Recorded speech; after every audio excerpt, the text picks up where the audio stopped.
Hello, I'm Roly. I'm a custodian of this beautiful woodland in the heart of Derbyshire. And this is video blog 106. When you walk through a woodland like this, it's easy to assume it has always been so. That the trees simply arrived one day, tall and settled, as if the land itself exhaled them into being. But this place holds a quieter memory. Before the birdsong, before the leaf-mould and the shade, this was once a working quarry.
Stone was taken from here. The ground was opened, cut away, scraped raw.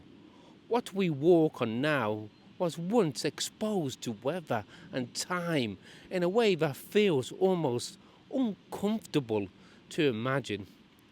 Bare faces of rock, loose spoil, dust, effort, a working place, not a resting one. So the question naturally rises, how did the trees come back? Some of them were almost certainly planted. After quarries fell silent, landowners, councils or estates often tried to soften the wound. A line of saplings here, a shelter bank there, quick growers, birch, sycamore, things that establish fast, hold soil, make the land look healed.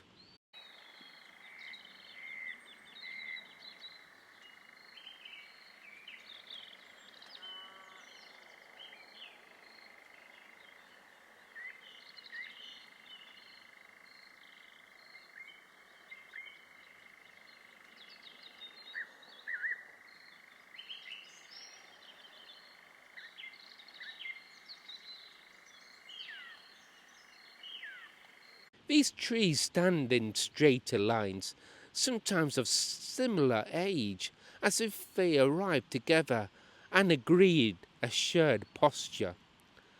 But the planting is only part of the story, because woodland never waits politely for permission. Birds are extraordinary collaborators in rewilding. They carry woodland in their bodies. Every berry eaten elsewhere becomes a potential tree here. A blackbird perching on the fence post drops hawthorn. A jay, perhaps the most important forester of all, hides acorns in disturbed ground and forgets half of them.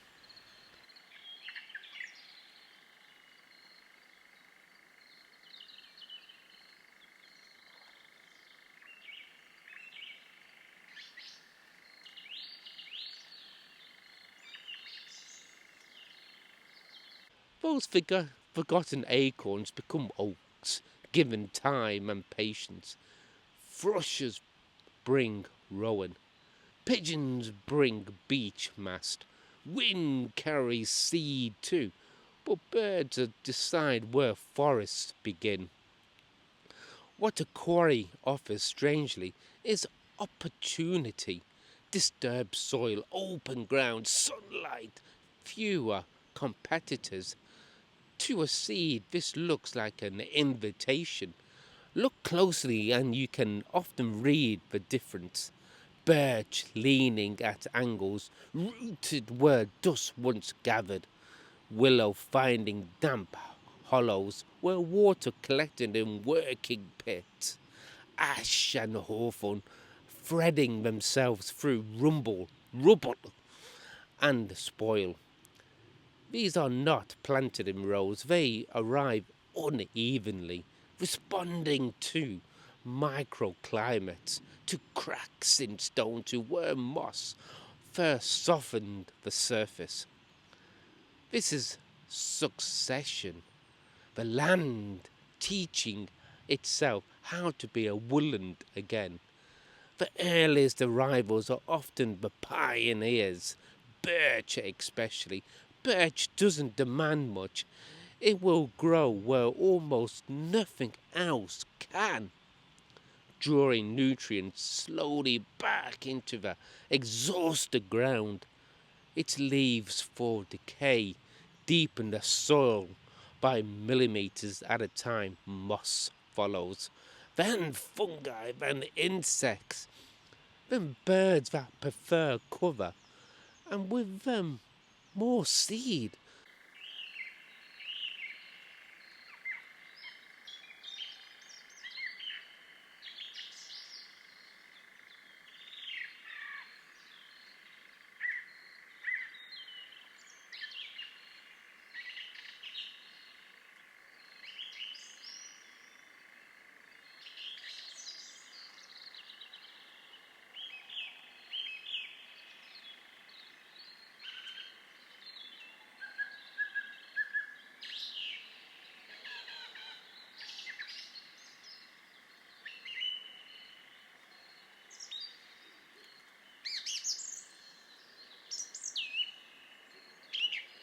So what you are standing in now is not a single decision, it's layers of choice, human choice, perhaps to plant,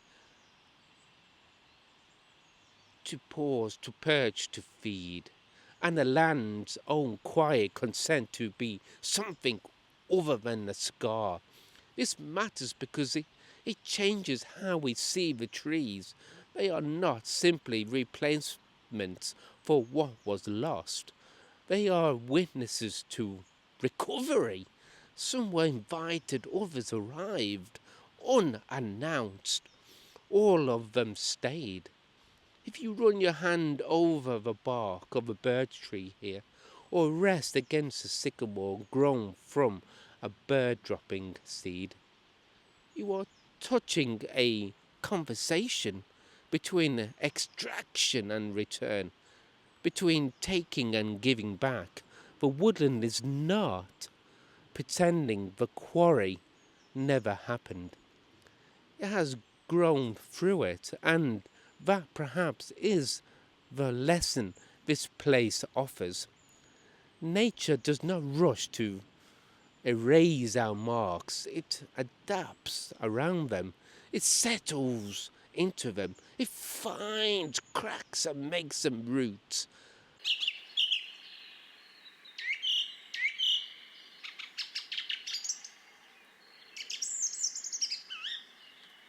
As custodians, our role is not to decide which stories is more authentic, planted or wild, but to recognize that both belong.